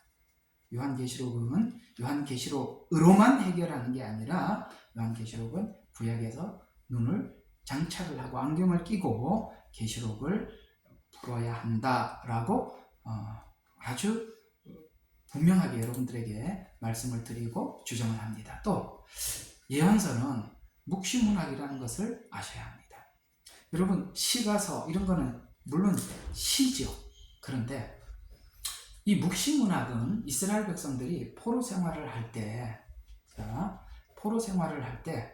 지금 바벨론 사람들이 알아듣지 못하도록 자기들만이 대화하는 대화법이 묵시문학이에요. 다시 한번 주변에 있는 다른 나라 사람들, 그러니까 이제 포로 생활 중이니까 바벨론 사람들이 감시하려 했겠죠. 바벨론 사람들이 감시하려. 바벨론 사람들도 히브리어를 배워서 이스라엘 백성들이 대화하는 것을 듣게 되겠죠. 혹은 그들이 바벨론 언어를 배우잖아요. 그러니까 바벨론 언어를 배워서 바벨론 사람들이 그들이 지금 대화하는 것을 듣게 되잖아요. 그걸 듣지 못하도록 하여서 자기들만이 언어를 소통하기 위해서 등장한 문학이 묵시문학이에요. 그래서 타민족들이 알아차리지 못하는 언어로 이스라엘 백성들 사이에 서로 사용하는 언어. 그렇다면 히브리인들이 사용하는 언어 기법, 이 묵시문학이라는 이 언어 기법을 이해하지 못하면 예언서 방향과 목적을 잡을 수가 없어요. 그래서 이 묵시문학을 보면 무슨 색깔도 나오고 바퀴도 나오고 날개도 나오고 머리도 나오고 뿔도 나오고 아이고 너무 복잡해요. 이게 무슨 뜻이냐? 이게 바로 자기들만의 대화법이라는 거예요. 예를 들어서 군대 가면 저기 알아차리지 못하도록 뭘 합니까? 비밀. 제가 군대 생활할 때는 이렇게 남바를 불러주면 그 남바에 보면 기억, 그 다음에 아자, 아야, 어여, 우유 이런 게 있어요. 그러니까 막 숫자를 많이 불러주면 그걸 책을 가지고 뒤져가고 쭉 보면은 글자가 만들어요. 예를 들어서 지금 출발하시오 이런 말들을 우리가 언어로 하는 게 아니라 숫자로 보내면 그럼 상대방이 그 숫자를 조합해 보면 이게 어떤 말을 지금 우리에게 오다하고 있구나 라고 알 수 있듯이 이 묵시문학은 다른 사람이 알아듣지 못하도록 자기들만이 소통하는 언어다. 그래서 이 묵시문학에 대한 이해를 해야 한다. 그런 의미에서 예언서는 한 권, 한 장에서 해석하려 하면 분명히 오류가 생기고 예언을 해석하는데 주의를 주는 말씀, 알기 어려운 것, 해석하기 어려운 것이 있어서 아까 베드로가 말한 것처럼 스스로 불다가 멸망해 간다는 말입니다. 실제 예언서를 성경의 방향과 목적지를 모르고 푸는 사람들의 해석이 원래 성경이 목적하는 것과 너무 다른 것을 우리가 확인하게 되죠. 자, 그럼 구약의 예언서와 연결해서 이제는 오늘 질문에 답을 한번 시작해 보도록 하겠습니다. 자, 여기 이제 질문의 답을 보면은 이런 이야기입니다. 자, 구약 예언서와 연결해서 요한계시록의 주제를 한번 잡아보죠. 왜 마지막 대붕인지, 대추수인지 이렇게 한번 이제 접근해 들어가 보면 오늘 주제하고 한번 맞춰보도록 하겠습니다. 자, 그러면 여러분 우리 7년이라는 시간 쭉 보고 나면 우리가 이렇게 나누죠. 자, 7년이 다가오는 것을 가르쳐주는 것은 인지양 1, 2, 3, 4 네 번째 인까지입니다. 이 네 말이 나오죠. 요거는 7년 대환란에 들어왔다는 것이 아니라 7년이 시작되었다, 입구에 왔다라는 것을 사람들에게 쉽게 말해서 이렇게 감각을 살려주는 그런 것들이죠. 그 7년이 막 다가오고 있다. 그래서 이제 5번째부터 이제 5번째, 6번째, 7번째 이렇게 되면 5번째가 이제 누굽니까? 두 증인의 순교거든요. 어쨌든 요게 그렇습니다. 순교예요. 그 다음에 6번째 이렇게 나가는데 한번 봐요. 전 3년 반과 후 3년 반이 있는데 잘 들어봐요. 전 3년 반은 나팔재앙이고요. 후 3년 반은 대접재앙이지 않습니까? 대접재앙인데 나팔재앙에 하늘에서는 나팔을 불고 그 다음에 하늘에서는 이렇게 나팔재앙, 나팔을 부는 건 아니죠. 나팔재앙이 있는데 그 나팔재앙이 있을 때 땅에서는 두 증인이 복음을 전하잖아요. 그러니까 이렇게 생각하는 거죠. 이렇게 되는 거예요. 전 3년 반은 하늘에서는 하나님께서 나팔 재앙을 통해서 사람들에게 재앙을, 그래서 성경에 보면 그 이스라엘 백성들이나 이방인들에게 내가 이렇게 심판하겠다. 그때 너희가 내가 여호와인 줄 알리라. 이런 말씀 여러분 많이 읽어보셨죠. 그래서 하나님이 재앙을 통해서 하나님의 하나님 되심을 드러낼 때 재앙을 통해서만 드러내는 것이 아니라 이 재앙이 하나님의 어떠하시며 무엇 때문에 재앙이 내리고 어떻게 해야 우리가 하나님 앞에 돌아오고 구원을 받는지는 외쳐줘야 되잖아요. 재앙만으로는 아는 게 아니라 외쳐줘야 하는데 그 외치는 사람이 누구냐? 두 증인이라는 거예요. 그래서 전 3년 반의 주인공은 선지자입니다. 두 증인입니다. 이스라엘 백성들이 포로 전 중후에 선지자들이 활동을 하지 않습니까? 포로 전에도 활동을 하고 포로 중에, 에스겔서는 여러분 포로 중에 활동한 선지자죠. 그 다음에 포로 후에 학계 선지자, 에스라 선지자, 이런 사람들은 포로 생활하고 돌아오고 난 뒤에 활동했던 선지자들이죠. 그런데 가만히 보세요. 이스라엘 백성들이 지금 바벨론 포로 잡혀서 이거 왜 왔지? 이걸 누가 설명을 해주죠? 선지자가 설명해주죠. 돌아왔습니다. 그리고 하나님께서 성전을 건축해라 라고 말을 하잖아요. 학계 선지자, 에스라 선지자를 통해서 건축을 하기도 하고 그 다음에 말씀을 선포하고 느헤미야를 중심으로 해서 이 성전을 재건하고 이렇게 되지 않습니까? 이거 다 그 중심에 누가 있었어요? 선지자가 없었더라면 하나님이 왜 그렇게 했는지 아무도 몰랐을 텐데 선지자들이 그걸 말해줌으로써 그들이 이 환란의 목적이 뭔지 알게 되었듯이 나팔 재앙에 하나님께서는 나팔 재앙이 엄청난 재앙이 있는데 이 재앙이 왜 오는 거야? 라고 사람들이 막 궁금해할 때 누가 외쳐줍니까? 바로 두 증인이 외쳐주는 것입니다. 여러분 요한계시록 제가 강의하면서 두 증인에 대한 사람들의 견해는 다 다른데 저는 이 두 증인이 에베소서 2장에 보면 한세 사람이 뭐죠? 완유맨이잖아요. 완유맨. 이게 뭐냐면 이스라엘 원가지 거기 접붙은 이방인. 그래서 둘은 하나가 돼 있잖아요. 그래서 마지막 때는 유대인들이 14만 4천이 회복돼서 돌아가 여호와의 종이라고 분명히 표현하고 있어요. 마지막 때 하나님 그들이 신앙을 지킬 뿐만 아니라 그 신앙을 지키는 과정 속에서 많은 사람들이 돌아오게 되겠죠. 그래서 하나는 유대인 14만 4천, 또 하나는 이방 교회. 그래서 저는 이 두 증인을 실제 두 사람이 아니라 유대인과 이방인이 함께 마지막 복음을 전한다라는 차원에서 저는 두 증인을 에베소서 2장에서 그렇게 답을 찾습니다. 물론 사람들마다 이 두 증인이 실제 두 사람일 것이다 라고 이야기하는 사람도 있고 별의별 이단은 자기들이라고 이야기하고 그렇게 이야기를 하는데 그렇지 않습니다. 제가 성경 전반에서 이야기하는 것은 지금까지 구약에서는 내내 이스라엘이 혼자서 복음을 전했지만 이제는 이 복음이 이방인에게 흘러갔고 이방인이 복음을 받았습니다. 그리고 마지막 때 이방 교회와 그 다음에 유대인들이 함께 복음을 전한다는 차원에서 전 3년 반의 주인은 두 증인인데 두 증인이 누구냐? 유대인과 이방인의 증인들이다. 저는 그렇게 이해를 하고 있습니다. 그런 차원에서 이방 교회인 우리들도 이 마지막 때 하나님께서 증인으로 불러주셨고 그것을 저는 준비해야 한다라고 생각을 합니다. 이번에 한국에 가면 제가 여러분들과 함께 이 아모스서를 언급을 하고 주일 예배 때 제가 한번 말씀을 드리려고 하는데요. 거기 보면 이 마지막 때를 하나님께서 이 북이스라엘의 멸망을 아모스에게 가르쳐 주시면서 뭡니까? 하나님께 질문을 하고 답을 구했던 아모스에게 하나님이 이런 칭찬을 하십니다. 너가 네 손에 든 게 뭐냐? 예, 다림줄이니이다. 내가 그걸 기뻐하노라. 이렇게 말씀을 하시죠. 이런 것처럼 여러분 마지막 때 아모스 선지자처럼 이 마지막 때 두 증인의 주인공은 누구냐? 다림줄을 가진 사람입니다.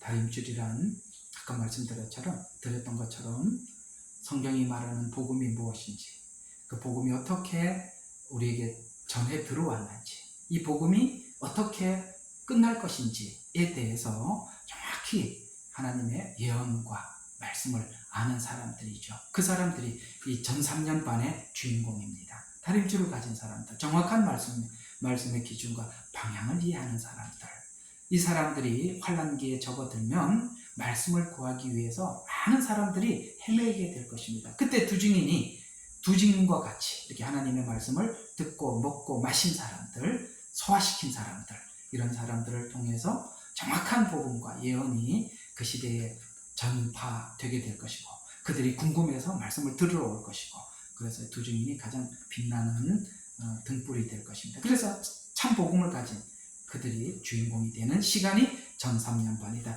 그런 차원에서 뭐라고요? 마지막 때 전 3년반, 그때는 부흥의 시기라는 거예요. 추수의 시기라는 거예요. 두 증인이 주인공이니까. 전 3년반의 주인공은요, 나팔재앙이 아니에요. 두 증인이 주인공이라고 말씀하고 있어요. 그럼 후 3년반은 뭐냐? 이제 두 증인이 11장에서 순교를 당하죠. 그리고 하늘로 휴거하고 올라갑니다. 그리고 이제 대접재앙, 후 3년반에 대접재앙이 쏟아지기 시작합니다. 근데 후 3년반의 주인공은 누굴까요?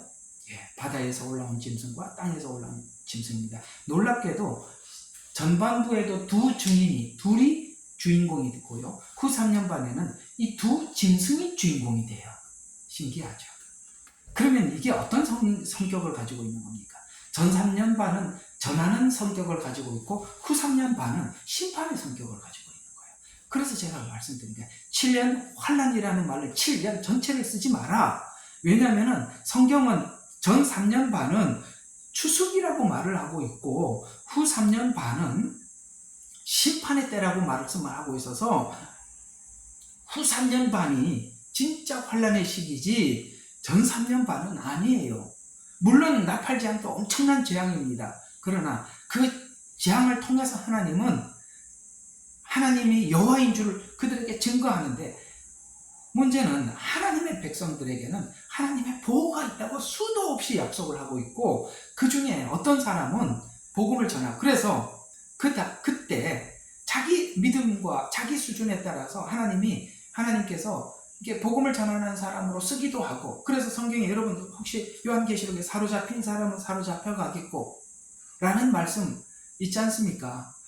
칼로 죽임을 당할 것이고, 하나님께서 부르심에 따라서 각자가 이렇게 하나님 앞에 쓰임을 받든지 보호를 받고 하나님이 이렇게 하든지, 그건 하나님께서 하실 일이고, 그건 하나님께서 하실 일이고, 여러분 각자에게 하나님이 어떻게 하실지 우리는 알 수 없으나, 그러나 하나님 앞에 쓰임을 받는 사람들도 하나님께서 스데반 집사와 같이 정말 하나님께서 분명하게 쓰시고, 그에게도 하나님께서 은혜를 주셔서 스데반 집사가 순교할 때 하늘의 문이 열리고 하나님 보좌를 보고, 그가 저들을 용서할 수 있었던 것은 돌을 들고 자기를 던지는 사람들 앞에서 두려워하는 것이 아니라 저 하나님 나라를 보았기에, 하나님 우편 보좌에 서신 응원하는 예수님을 보았기 때문에 그들을 용서하며 저들의 죄를 저들에게 돌리지 말라고 순교할 수 있었던 것 같이 하나님께서 그들에게도 그런 은혜와 용기를 주시리라고 믿습니다.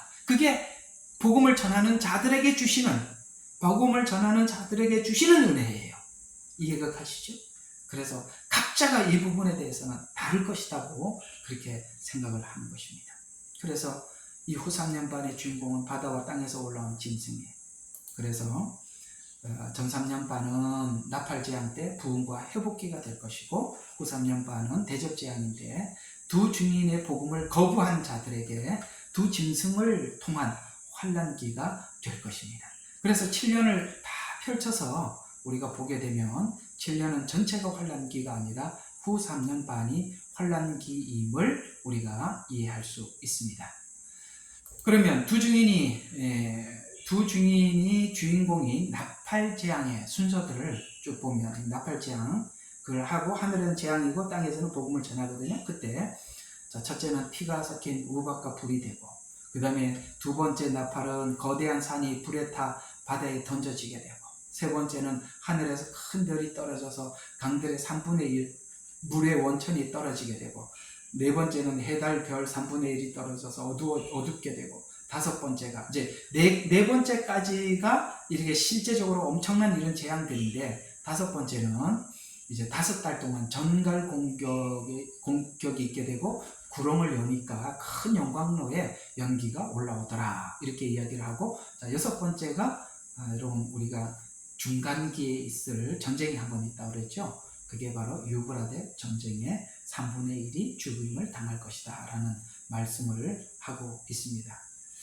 유브라데 전쟁의 3분의 1이라는 말은 우리가 이 전체를 전부 다 3분의 1, 이 지구의 3분의 1이 사라진다, 이렇게 과대 해석을 하시는 분이 계시는데, 저는 그렇게 보지 않습니다. 유브라데 전쟁이라고 했고, 유브라데 전쟁에 참여한 사람의 3분의 1. 왜냐하면 이제 거기에 참여한 사람들에게 들을 시체를 이렇게 먹도록 이렇게 내버려 두지 않습니까? 그런 거 봐서 전쟁에 참여한 사람들의 죽음을 의미한다고 봅니다. 지구 전체로 확대 해석하는 것은 좀 무리가 있는 것 같아 보입니다. 그리고 이제 7번째 대접은 바로 대접재앙.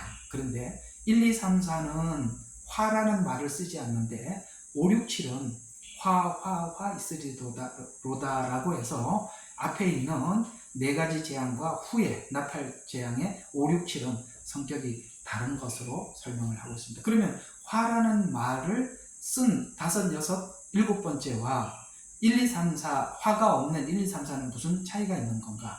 제가 볼 때는 이 1, 2, 3, 4는 복음을 전하기 위해서 하나님께서 적극적으로 하는 재앙이라면 5, 6, 7은 이에 대해서 거부한 자들에게 이제 점점점 하나님의 화가 미치는 것이라는 차원에서 화 있으리로다 라고 그렇게 말씀한 것으로 보여집니다. 여러분, 이 내용들이 일반적으로 여러분들이요,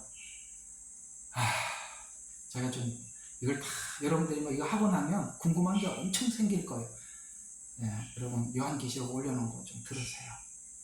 제가 다 설명하기 너무 많아요. 다 설명해놨으니까 보세요, 들어보세요. 그러면 여러분들이 궁금한 거 그 속에 다 있을 겁니다. 아셨죠? 그 다음에 나팔재앙의 목적은 무엇이냐? 나팔재앙의 목적을 보면 10장 8절에서 11장 8절에 나팔재앙의 목적이 나오는데요, 이렇게 나옵니다. 다시 시작되는 다니엘과 계시록, 이 무슨 다시 예언해야 하리라 라고 말씀하시는 이 다시 예언이 뭐냐라는 것입니다. 다시 예언하여야 하리. 우리 다니엘서 쪽으로 한번 들어가 보도록 하겠습니다. 다니엘서 봅시다. 다니엘서와 요한계시록은 짝입니다. 예수님께서 마태복음 24장에서도 다니엘서와 다니엘서를 기준으로 해서 정리해 둔 것이거든요. 예, 마태복음 24장은 다니엘서를 기준으로 예수님이 하신 말씀이고, 마태복음 24장에 있는 뼈대를 가지고 요한계시록은 쭉 풀어놓은 겁니다. 잘 기억하세요. 다시 한번 말씀드릴게요. 다니엘서에 있는, 그래서 예수님께서 다니엘이 말한 바 이런 말을 쓴 겁니다. 그러니까 다니엘서에서 정한 기준을 가지고 마태복음 24장에서 예수님이 말씀하신 것이고, 그 제자인 요한은 다니엘서를 중심으로 말씀하셨던 예수님의 말씀과 다니엘서를 중심으로 해서 요한계시록을 시간적으로 쭉 풀어놓은 겁니다. 그러면 이 모든 방향과 시간 이런 것을 딱 잡으려면 어디로 가야 되느냐?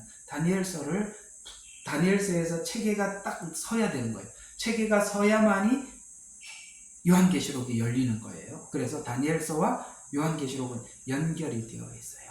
자, 그러면 다니엘서는 하나님께서 똑같은 요한계시록이거든요. 그건 뭡니까? 실제 바벨론 포로 생활 가운데 있었던 사건이잖아요. 그렇죠. 다니엘은 포로로 잡혀가서 쓴 예언서니까. 그러니까 지금 하나님께서는 어떻게 설명을 하고 계시는 거냐면, 얘야, 요한계시록은 너희들이 과거에 바벨론 포로 생활했던 거 있지? 그거하고 같은 성격을 가지고 있는 거야. 이렇게 설명을 해주고 있는 거란 말이야. 그러면 다니엘서 10장 8절을 보면 이렇게 말씀하고 있습니다.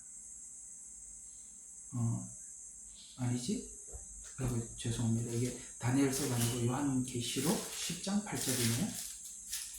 10장 8절. 네, 여기입니다. 자, 또 내가 하늘로부터, 이제 다니엘서도 이렇게 손으로 잡고 계세요. 바로 넘어갈 거니까. 또 내가 하늘로부터 들은 그 음성이 내게 다시 말하여 이르기를, 가서 바다와 땅 위에 서 있는 천사의 손 위에 펴놓은 작은 책을 가지고 가지라. 자, 천사의 손에 펴 있는 작은 책이 뭐냐? 이 작은 책이 뭐냐? 요한계시록인데 요게 이제 다니엘서에 있던 예언한 그 말씀이거든요. 자, 작은 책. 그래서 내가 그 천사에게 가서 그에게 말하기를, 그 작은 책을 내게 주소서라고 하였더니 그가 나에게 말하기를, 집어서 먹어버려라. 내 배에서는 쓰겠지만 내 입에는 꿀처럼 달리라. 그리하여 내가 천사 손에서 그 작은 책을 가져다가 먹으니 내 입에서는 꿀처럼 다나 먹고 나니 내 배에서는 쓰더라. 그때 그가 내게 말하기를, 내가 많은 백성들과 민족들과 언어들과 백성들 앞에 뭐라고요? 다시 예언하여 하리라. 다시 예언해야 된대요. 자, 그러면 이게 다시 예언한다는 이 다시 예언이 뭐냐? 다니엘서예요. 12장입니다. 1절과 2절. 다시 예언하여 하리라.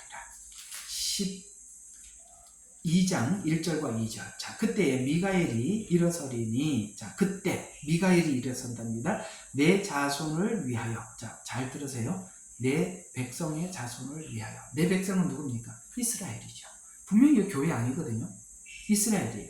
그래서 내 백성의 자손을 위하여 일어서는 위대한 통치자라. 또 고난의 때가 있으리니, 지금 무슨 때예요? 지금 현재 다니엘서를 기록하는 그 시간은 바벨론 포로기예요. 그러니까 포로기는 고난의 때잖아요. 포로기니까. 그런데요, 놀랍게도 이런 이야기입니다. 이는 내 백성의 자손이라고 하니까 지금 그 사람들은 아니죠. 자손이니까 후대잖아요. 이 단어 하나를 놓치면 안 돼요.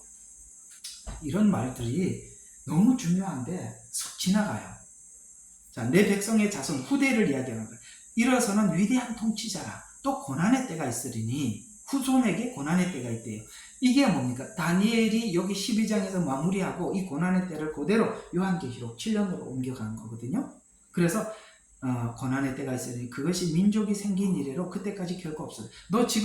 네가 지금 바벨론 포로 생활하고 있는 이 고난의 때 어림도 없어. 이거는 아무것도 아니야. 너 후손들이 엄청난 고난의 때가 있네. 너희 민족이 생긴 이래로 이런 일이 한 번도 없었다. 엄청난 고난이 올 것이다. 그때에 내 백성이 구제될 것이다. 그때 네 백성들, 너 이스라엘, 네 후손들이 그때 구제받을 것이다. 그 책에 기록되어 발견될 모든 자들이다. 그 책에 기록되어 발견될 모든 자들이라 라고 해서 지금 아까 요한계시록 10장 8절부터 설명했던 그 책을 먹었던 그 책이 바로 지금 기록되어 발견된 모든 자들, 발음이 잘 안 돼. 그게 지금 요한계시록 이렇게 연결이 되어 있단 말이에요. 그걸 하나님께서 요한에게 주는데, 요한이 그 계시를 받았더라도, 잘 들어요. 그 요한이 계시를 받았더라도 요한 자신이 모릅니다. 이게 어떤 마지막 때 어떤 것인지. 예를 들어서 요한이 막 기록할 때 이 무슨 뜻이에요? 해석해 주세요. 이렇게 하더라도 요한이 몰라요. 다니엘도 이 글을 쓰면서 몰라요. 분명히 훗날 우리 후손에게 이런 일이 있다라고 알고 있어요. 왜 하나님께서 적으라니까. 그러니까 적으면서도 있을 거라고는 알지만은 구체적으로 어떤 것이냐에 대해서는 전혀 모른다 이 말입니다. 요한도 마찬가지. 자기가 기록하고 있으면서 모르는 거예요. 그러면 기록한 요한도 모르고 후대의 우리도 잘 모르는데, 그것은 하나님의 때가 돼서, 오늘 얘가 때가 되면 고난의 때가 있으리니 라고 말씀하고 있잖아요. 그 때가 되면 그때에 내 백성이 구제가 되가, 때 자꾸 이야기를 하는데, 그 시간이 되면 계시록이 열리게 될 것이고 그때 너희들이 알게 될 것이다 라고 말씀하고 있어요. 그래서 우리가 이 예언이 열리지 않는, 풀어지지 않는 그 과거에 예언이 이럴 것이다 저럴 것이다 라고 해석했던 수많은 해석들은 대부분이 틀릴 수밖에 없는 것은, 예언은 그 시간이 와봐야 그 예언이 무슨 뜻인지. 예레미야가 이스라엘 백성들이 바빌론 포로 생활을 70년 할 것이라고 예언을 받아서 예레미야는 기록을 했어요. 근데 그 70년 예레미야는 믿었어요. 그러나 이것을 아무리 사람들에게 당신들은 바벨론 포로로 잡혀갈 것입니다. 70년 동안 포로 생활을 할 겁니다. 하나님이 그렇게 말씀하셨습니다. 사람들이 믿지 않았어요.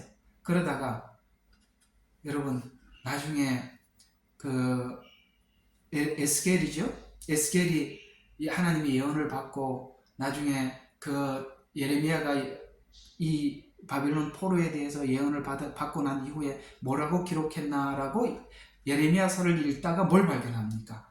우리가 포로 생활에 70년 기간을 주셨구나라는 것을 예레미야서가 기록한 걸 알고 에스겔이 70년 후에 우리는 회복돼서 돌아갈 것입니다. 고레스라는 왕을 통해서 하나님께서 우리를 이스라엘로 다시 회복시킬 것입니다 라고 말씀을 했던 것입니다. 이런 것처럼 예언서는 어떤 내용을 기록을 했지만, 그러나 그 시간이 와서, 그 상황이 왔을 때 사람들이 관심을 갖게 되고, 관심을 갖게 되었을 때 그들이 드디어 이 예언의 말씀을 듣게 되고, 그 예언의 말씀을 들을 때 하나님께서 모든 것이 우연히 일어나는 사건이 아니라 하나님께서 역사 속에 개입하시고 간섭하시고 이렇게 일을 이루어 가시는구나 라고 예언을 통해서 뭘 하려고요?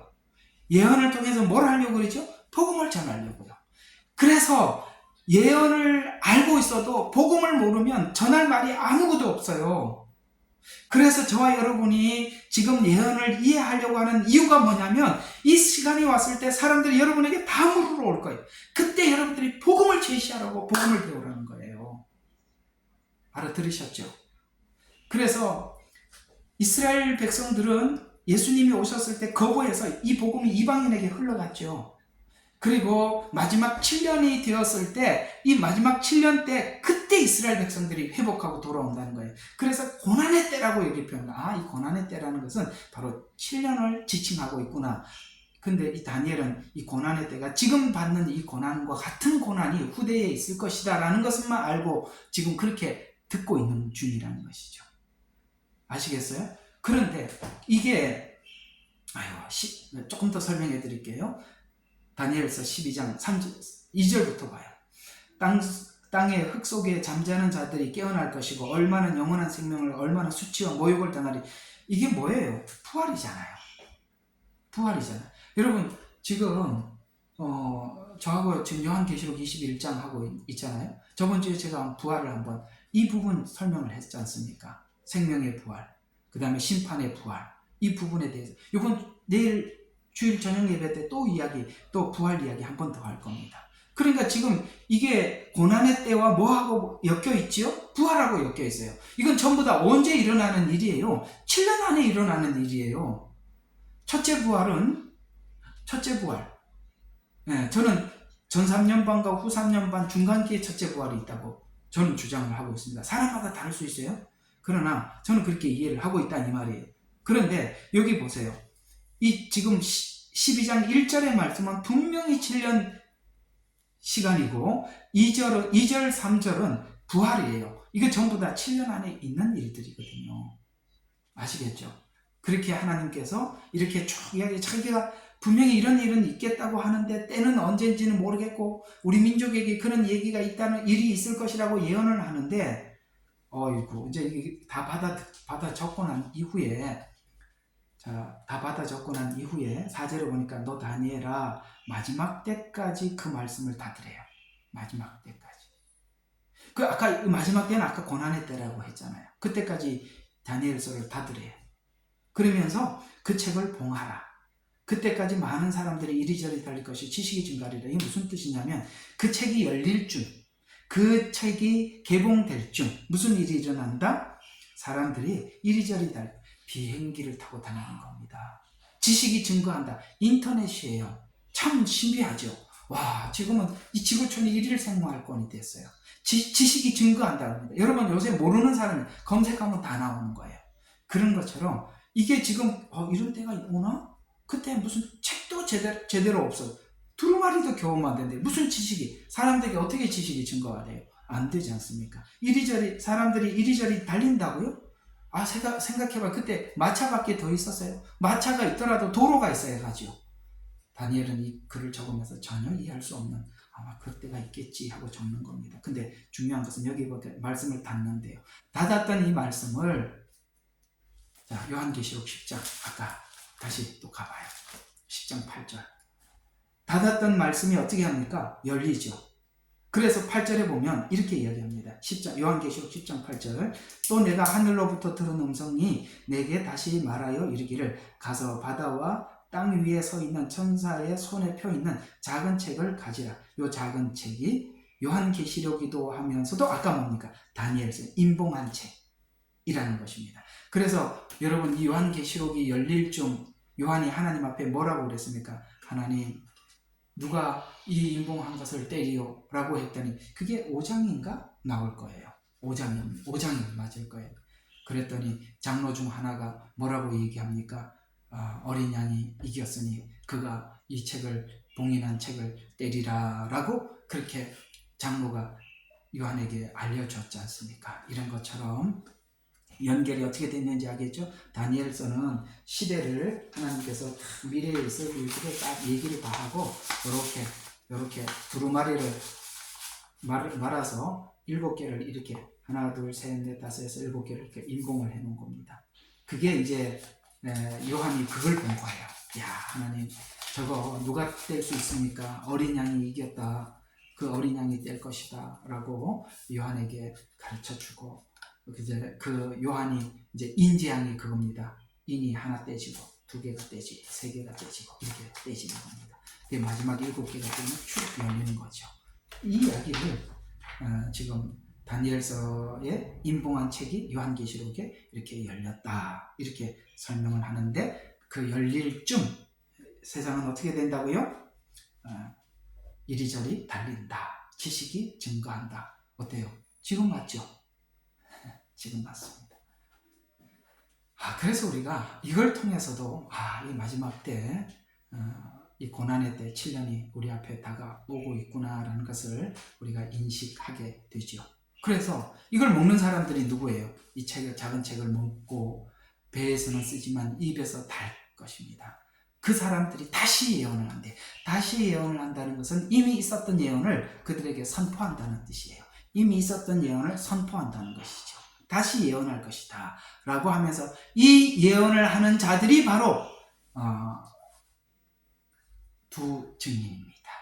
두 증인. 그래서 11장의 나팔재앙 전 3년 반에 두 증인의 사역기간이라고 말씀하고 11장. 그래서 우리가 두 증인을 잘 기억하게 하려고 하나님은 둘이니까 11 이랬고 하나하나 이렇게 11장 이렇게 정말 쉽게 기억하도록 그렇게 해둔 것 같아요. 참, 전 두 증인을 11장, 그래서 둘을 기억하라고 1 이렇게 해놨구나. 난 그렇게 해서 외웠거든요. 그래서 11장은 나팔재앙 전 3년 반의 두 증인의 사역기간이라고 말씀하시고, 그가 활동할 수 있는 시간이 1260일이다. 1260일을 쭉 풀어보면 3년 반이에요. 그 다음에 후 3년 반은 두 짐승이 주인공이라고 그랬잖아요. 근데 그 후 3년 반을 성경은 이야기할 때는 42달이라고 이야기합니다. 여기는 날이라고 이야기하고 여기는 달이라고 말을 합니다. 그러면 여러분, 날짜 숫자를 정확하게 한 것은 그 날을 꼬박 채워야 된다는 얘기가 되는 거고, 달을 이야기할 때는 여유가 있는 거죠. 그래서 그 시간이 감할 수도 있는 것입니다. 그런 것은 참고 삼아 알아두면 되겠습니다. 그래서 1260일 동안 예언할 것이다. 두 증인이 활동할 것이다. 작은 책을 먹은 사람이 활동할 것이다. 누가? 두 촛대가 11장 4절 두 촛대, 아까 말씀드렸죠? 두 촛대라고 하면은 촛대는 교회니까 유대 교회와 이방 교회 촛대, 두 촛대 아시겠습니까? 그 다음에 그 두 증인이 복음을 전하는 활동 장소가 어디냐? 요한계시록 11장 8절에서는 이렇게 얘기해요. 장소가 소돔이다, 애굽이다, 그 다음에 주께서 못 박히신 곳이다. 보세요. 주께서 못 박히신 곳은 이스라엘입니다. 아까 말씀드렸죠. 두 촛대 중에 한 촛대가 유대인이라고 했습니다. 그래서 8절에 보면 주께서 못 박히신 곳, 이스라엘에서 이 복음을 전파하는구나. 그러면 소돔과 이집트는 어디? 이방, 세상을 지칭을 할 때 이집트라고 항상 말씀을 하셨어요. 그러면은 유대와 세상 전체, 이 땅, 이 지구상 전체에 복음을 이 두 증인이 전파하는구나. 또 소돔과 같은 곳이다. 어떤 곳입니까? 여러분, 소돔이 대표하는 것은 동성애입니다. 그렇죠? 동성애. 그래서 그 영적 분위기가 마치 소돔과 같고 이집트 완전 세상과 같고, 그야말로 십자가에 못 박히신 이스라엘, 예수를 십자가에 못 박으소서라고 하는 그런 곳, 이런 곳에서 두 증인이 막 활동을 1260일 동안 복음을 전한다 라고 말씀하고 있습니다. 그리고 11장 12절에 보니까 두 증인이 죽고 난 후에 부활해서 승천하죠. 이게 부활이 여기 등장하거든요. 그리고 13절에 보니까 이제 두 증인이 부활하고 승천하고 난 이후에 13절에 도성의 10분의 1이 무너져서 하늘에 하나님께 영광을 돌리게 되더라 라고 일부 후 3년 반 대적제한 때 끝까지 견뎌서 구원을 받는 사람들이 두 증인의 복음을 듣고 후 3년 반에 견딥니다.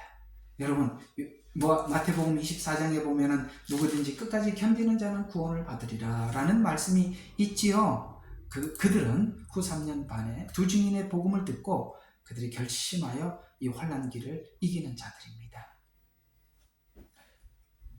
너무 많이 물으려고 그러지 마세요. 제가 설교하는 거 좀 들으세요. 이거 다 설명하려면 제가 목이 아파서 다 할 수가 없어요. 다 올려놨으니까 계시록 차근차근 들으시면 다 설명해놨습니다. 이건 여러분 그냥 누가 설명해서 알 수 있는 게 여러분들이 굉장히 많이 고민을 하셔야 되고, 진짜 궁금해서 답을 줘야 받아가는데, 또 받고 난 뒤에도 이게 아닐 거야 그럼 또 안 되는 거예요. 참 예언서는요 굉장히 어렵습니다. 제가 전하는 이 내용을 여러분들이 받기도 힘들어요. 왜냐하면 하도 이것저것 많이 들어와 있으면 저기는 그렇게 설명을 안 하던데 이런 게 있어서 또 안 되는 거예요. 참 그게 그렇습니다. 그래서 예언서가 참 설명하기가 쉽지 않고, 예언서는 전하는 자가 설명하려고 하는 그 방향을 듣는 분도 이해를 하고 있어야 돼요. 이렇게 받아들이고 이렇게 이해를 하고 수용을 하고 있어야 전하면 이렇게 와닿는데, 그게 안 되고 당신 말도 한번 들어보자 이러면 이제 그게 어려운 거예요. 자, 그럼 두 증인의 사역은 다섯째 봉인이 떼질 때 한다. 자, 그래서 두 증인의 사역의 끝이 다섯째 봉인이 떼질 때 하는데, 그 수는 두 증인의 순교가 마지막이에요. 자, 요것도 이제 한번 볼 필요가 있어요. 이건 같이 성경을 좀 찾아봐요. 요한계시록 6장으로 한번 봅시다. 자, 중요한 이야기 또 하나 하고 넘어가야 돼요. 이것도 한번 봐야 돼요. 자, 요한계시록 6장 9절에서 11절. 시간이 오늘은 조금 지나갈 것 같습니다. 그래도 요거는 하고 끝을 내야 합니다. 계시록 6장 9절에서 10절 한번 봅시다. 자, 6장입니다. 9절에서 10절. 어린 양이 다섯째 봉인을 열자. 인재앙이에요. 그러니까 다섯 번째 봉인을 여실 때 내가 보니, 자 봐요. 지금 요한이 봤어요. 제단 아래 하나님의 말씀과 그들이 가진 증거 때문에 죽임당한 자들의 혼들인데, 지금 복음을 전하다가 순교한 사람들이 보이더라 이 말이에요. 5째 봉인 때 그들이 큰 음성으로 하나님 앞에 기도해요. 울부짖으면서 말하기를, 거룩하고 참되신 주여, 땅에 살고 있는 그들을 심판하시어. 땅에 있는 자들이라는 말은 지금 그 사람들을 순교케 한 그 악한 무리들을 이야기하는 것입니다. 그래서 땅에 있는 자라고 표현하고 있는 것입니다. 심판하시어 우리 피를 갚아주실 날이 얼마나 남았나이까. 순교를 했으니까 우리 피를 언제 갚아주겠습니까? 라고 질문을 하니까 11절에 이렇게 대답을 했대요. 자, 잘 들어요.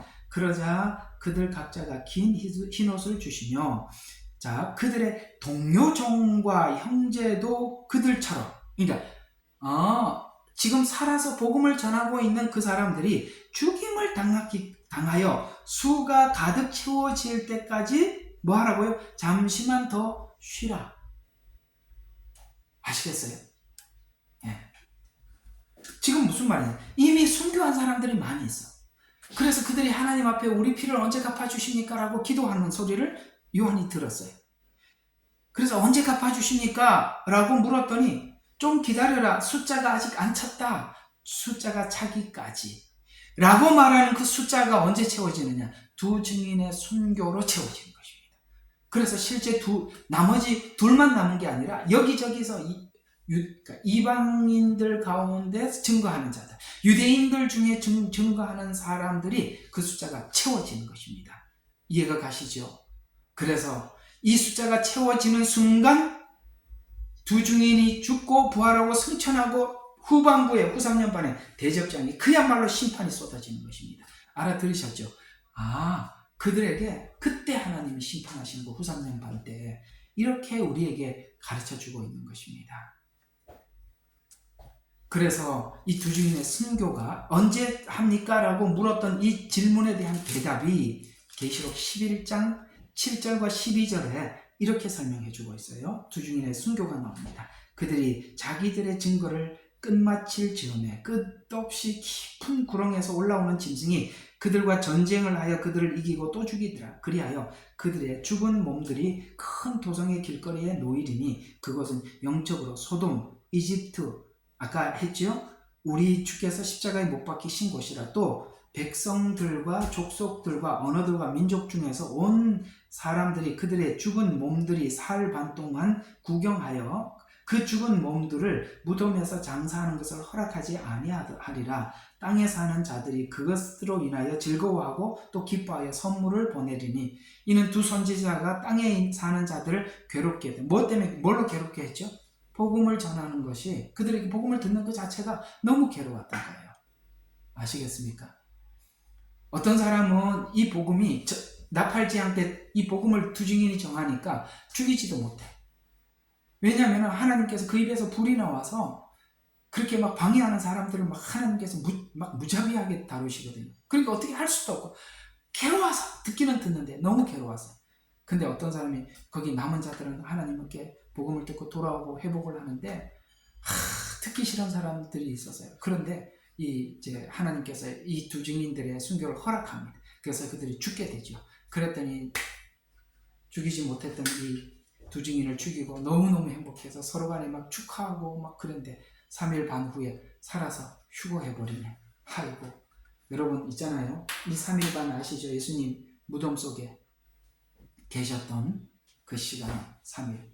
이런 이야기들은 여러분 사단이 기뻐했던 날이 예수님을 십자가에 못 박고 죽었다라고 너무 행복했던 그 이틀 밤, 또 여기 2 증인이 죽었던 이틀, 이때만 그들이 행복했던 시간이에요.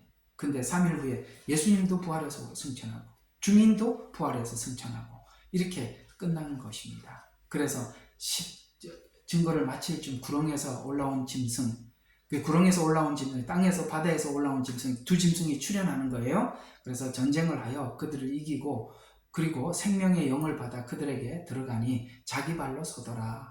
그래서 죽었던 사람이 자기 발로 서서 승천하더라. 그래서 2 증인의 사역 결과 여섯째 봉인이 이제 다섯째 봉인에 순교 두 증인이 죽고 그 다음에 이제 여섯째 봉인이 쫙 열리죠. 여섯째 봉인은 여러분 저번에 말씀드린 것처럼 여섯째 봉인은 그러니까 대접 전체가 일곱째 봉인이거든요. 그래서 그러니까 일곱 대접이 시작되는 것입니다. 그래서 진입하는 것입니다. 이 이제 진입을 할 때 이제 다음 주에 하도록 하겠습니다. 진입을 할 때 이제 14만 4천이 진입을 하게 됩니다. 여기까지만 좀 하도록 하겠습니다. 자, 오늘은 여기까지 하고 좀 정리를 한번 해볼게요. 이런 이야기가 되는 것입니다. 아까 이 질문은 제가 이따가 따로 한번 대답을 해드릴게요. 우리 서지숙 성도님. 정리를 한번 하겠습니다. 예언서. 자, 오늘은 일단은 이렇게 한번 열어놨습니다. 다음 주에 한 번 더 해드릴 테니까요. 그때 듣기로 하고, 예언서는 복음을 모르면 손을 대지 말라. 제 주장이 그겁니다.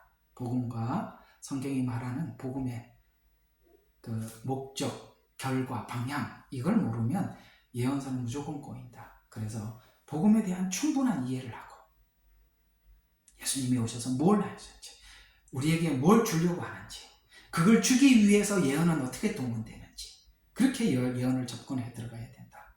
그래서 예언서를 예언서로만 풀려고 하지 말고 성경이 말하는 전체를 알고 복음서에 예언서에 들어가라.